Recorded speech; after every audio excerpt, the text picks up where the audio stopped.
Welcome back to the Deep Dive. Today, we're zeroing in on a really cool piece of guitar gear. It's one that, well, it's definitely carved out its own space. We're talking about the Xotic SL Drive pedal. And our mission, really, is to unpack its story, where it came from, how it's built, its impact, and just what makes it special. Because the promise here is pretty huge, right? Getting that classic British rock amp sound. Plexi sound. Exactly, that legendary Plexi-era Marshall roar. Oh. But somehow crammed into this tiny little box. It's big claim. It really is. So the big question we want to tackle today is how? How does one small stomp box actually capture the essence, maybe even the soul, of such a huge, iconic amp? That's the million-dollar question, isn't it? And it taps into this long-running quest guitarists have been on for, well, decades. Players are, frankly, obsessed with chasing those big classic amp tones. And that Marshall Plexi sound, I mean, it defines so much music. Oh, yeah. Hard rock, blues rock. Right. But the challenge for engineers has always been, okay, how do you take that sound, which is complex, dynamic, and usually incredibly loud? Like really loud. Punishingly loud, yeah. How do you distill that into something practical, something accessible for everyone, whether you're playing arenas or just your bedroom? That's the world the SL Drive stepped into. And it definitely made waves. So, to get how it works, it's magic. Let's rewind a bit. Go back to its origins, what Xotic Effects was aiming for. It popped up around 2013, part of their mini pedal line, which was getting really popular then. Mm-hmm. The compact series. And that name, SL, it's not random. It literally stands for super lead and super bass. Straight from the source. Exactly. Anyone who knows vintage Marshalls, the model 1959, they hear super lead, super bass, and they know exactly what Xotic was shooting for. No mystery there. Very direct. And here's where it gets really interesting for me. Xotic's goal wasn't just, let's make another overdrive. It was super specific, really ambitious. They wanted to capture that raw kind of woody British drive, that specific plexi thing in a tiny pedal. Yeah. The idea was it should fit right into a modern rig, give you that sound, but without needing a forklift for your amp or deafening everyone in the room. They wanted the feel, too. And that specific goal, that was so important because it connected with this universal need among guitarists. That plexi tone, it's not just about volume. It's revered, isn't it? For its character, its harmonics, the way it breaks up. The way it responds to your playing. Exactly, the dynamics.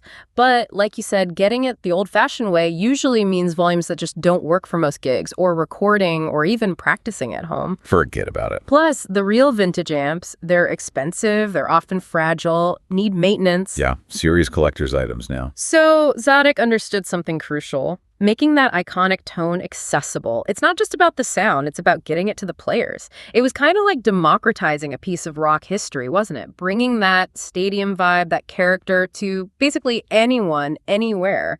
That was a kind of a game changer. Democratizing rock history. I love that. Okay, so how did they actually do it? Let's get technical. Peek inside the box. What's the engineering here?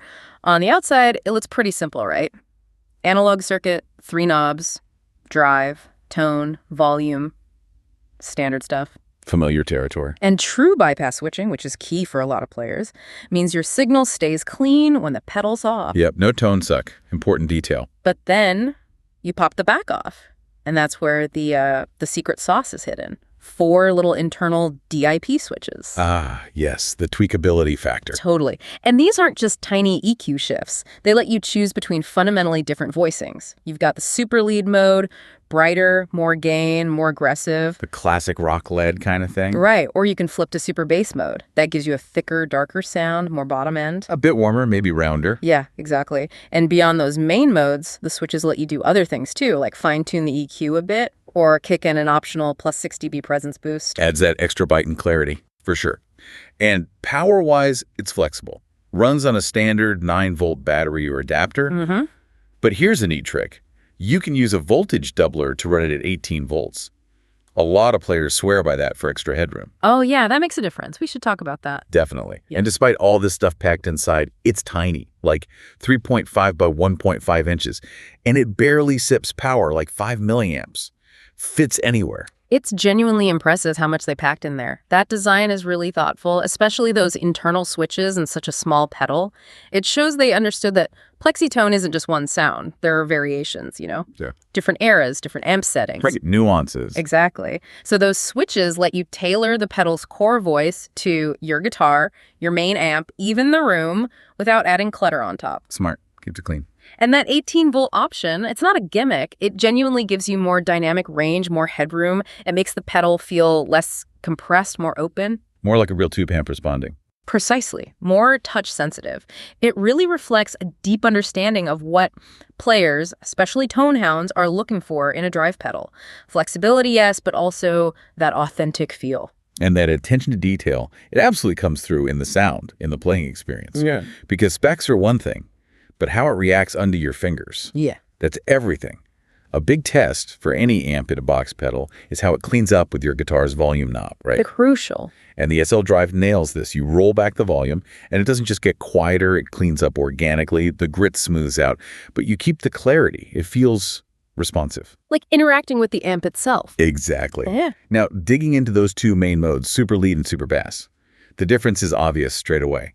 Super lead mode gives you that sparkle, that chime, more aggressive mids and treble, really cuts through. Think early AC/DC, maybe some page riffs, that kind of bite. Totally. Then you flip to super bass. It's immediately thicker, darker, more low-end weight, a bit less harshness. Yeah, great for fatter leads or maybe some heavier rhythm playing where you want that heft without the fizz. For sure. And that plus 6 dB presence boost, switch inside. It's not subtle. Kick that in, and it pushes your sound forward, adds more cut, more harmonic detail, almost like a built-in treble booster, kinda. Yeah, it can really wake up a darker amp or guitar. And then there's running it at 18 volts. But like you said, it's not just about volume. It changes the feel.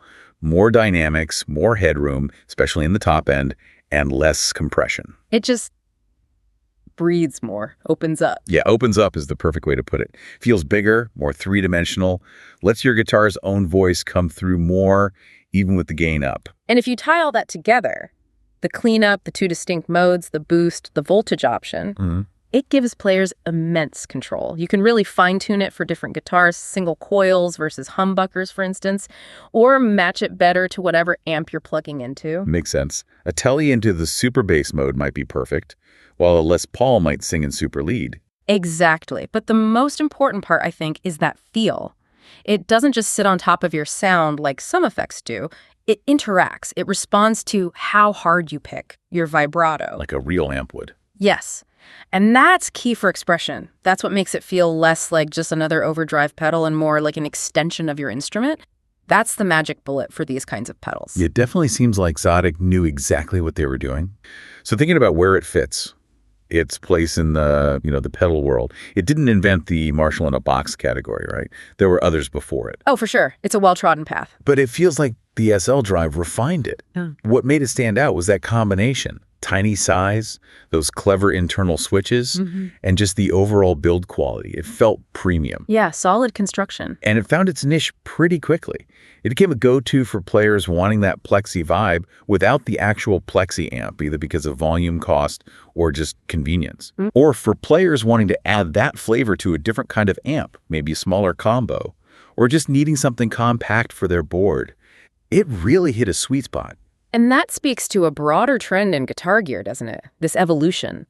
Pedals like the SL Drive are important because they democratize these iconic sounds. They take something that was maybe exclusive or hard to get and make it available, practical. Right, bringing the past into the present in a usable way. Exactly. It's respecting that vintage tone, that history, but using modern design and technology to deliver it reliably and flexibly. That blend is key. And that approach, that blend, often leads to a real cult following, which the SL Drive definitely has. If you talk to people who are really into that plexi sound, and they can be a picky bunch. Oh, yeah. Very discerning. The SL Drive consistently gets mentioned as one of the best stomp box versions out there. That's high praise. It really is. Speaks volumes. Now, it's not perfect. Nothing ever is. There are a couple of common little criticisms, right? One is that the volume knob is pretty small, like fiddly. Not the easiest thing to grab and adjust quickly if you're playing live. It's tiny. A consequence of the small enclosure. And that leads to the other point. Yeah. Those internal DIP switches. Brilliant for setting your core tone, but they're inside. Under the hood. So you're not flipping between super lead and super bass mid-song. It encourages more of a set-and-forget approach once you find your sound. Which honestly isn't necessarily a bad thing. Those quirks, they're part of its character, maybe even its appeal. The tiny knob is a direct trade-off for the tiny size. You can't really have both huge knobs and a micro pedal. True. Design choices. And the internal switches. That feels like a conscious decision. It separates the controls you might tweak while playing drive, tone, volume, from the ones you use to establish your foundational sound. Like setting up your amp before the gig. Exactly. You dial in the core voice with the switches, then use the knobs for real-time adjustments. It makes sense. These aren't flaws so much as deliberate design choices that cater to a certain kind of player who values that deep customization but wants a simple interface once it's set. That's a great perspective. It's a balance, and they struck it really well. So wrapping up this deep dive, it's pretty clear that this Xotic SL Drive pulls off something special. It really does manage to capture so much of that classic Marshall vibe, the sound, the feel, and this incredibly small, versatile box. It's smart engineering meeting a real player need. Definitely. So what's the takeaway for you, listening in, maybe thinking about your own tone quest? I think it shows that great tone keeps evolving in how we access it. Pedals like this empower musicians. They bring sounds that might have felt out of reach into the realm of possibility. They offer flexible solutions for experienced players and maybe inspiration for newer ones. And they prove that killer tone doesn't always need massive wattage or vintage price tags. It needs smart design, understanding what makes those classic sounds tick, and maybe a nod to the past, getting the vibe right. Well said. And it leaves us with something interesting to chew on, doesn't it? How much of what we love about those legendary amps comes from just the raw power, the sheer volume, versus the subtleties, the harmonics, the dynamics, the way it feels under your fingers, and just how well can those complex ingredients, that sonic DNA, be captured in a little metal box. It's worth thinking about next time you plug in. Thanks for joining us on this deep dive.